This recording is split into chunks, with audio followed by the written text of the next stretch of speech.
name is Samuel Williams, and this is my MMS speech. According to Christine Tamer of UNT Dallas College of Law, 20,685 children were put in the Texas foster care system in 2018 alone. Today, I'm going to be speaking to you about an organization called CASA, which stands for Court Appointed Special Advocates. This organization provides children in the foster care system with an individual worker who helps place the child in an environment that best suits their specific needs. Though you surely know of the foster care system and CPS, you might not be familiar with CASA. When my family adopted my sister, she had a court-appointed special advocate, and we got to know her and appreciate what she was doing for my soon-to-be sister. My mom also worked for CASA as an advocate herself, and has worked on numerous cases to advocate for the children's best interests. She knows what it means to help foster children.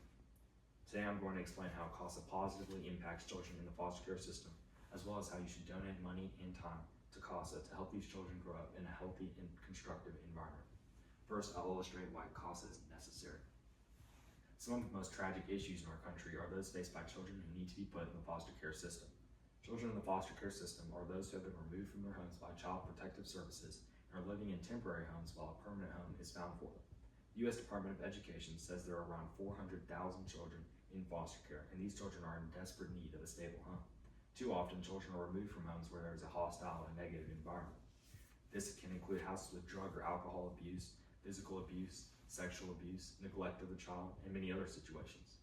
According to Christian Alliance for Orphans, the most common reason for a child to be put in foster care is child neglect, and it caused 55% of placement causes issues in 2024. As you can probably imagine, children in these situations are not set up for growth, development, and success. Child neglect is often caused by poverty, and the children this affects often do not have access to sufficient food, clothing, or education. These children are often less likely to succeed in school, reach financial stability, and stay away from crime. The trauma that children can experience from living in these situations can also continue to influence them into adulthood. Once a child is removed from these negative environments, the problems don't necessarily end there. In the foster care system, a rigorous and difficult process to determine a good placement for the child begins. Each child has their own individual needs due to their own experiences, trauma, and situation. This makes it a more complex process to find permanent placement for a child than just finding another home. Sometimes a child has to be removed and placed in a new home multiple times throughout the process, further affecting the child's development and stability.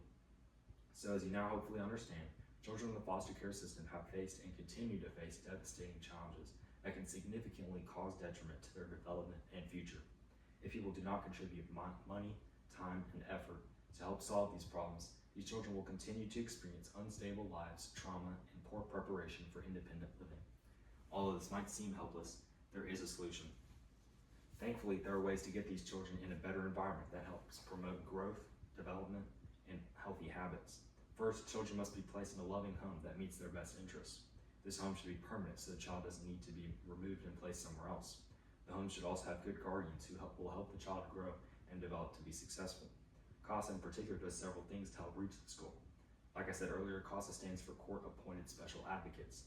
They assign an advocate to one child at a time to make sure they are completely focused and personal with the foster child they work to help.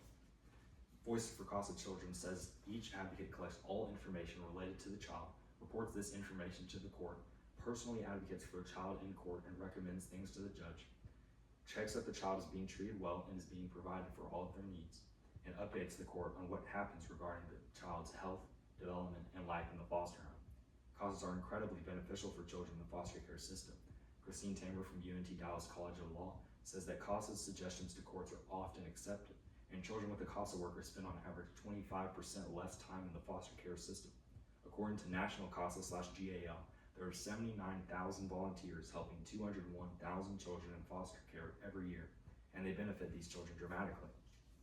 Assigning each child with a CASA worker who only works on that child's case ensures a personalized and tailored process to place that child in a permanent home that best suits their needs. These CASA workers are trained to help with trauma and mental and physical health issues. Children with a CASA are also less likely to stay in the foster care system for a long time, be placed in a harmful environment, or re-enter the system. Next, I'll help you visualize how this helps the children. Now that you know what CASA does for children, I'll explain what it would look like if every child had access to a CASA volunteer.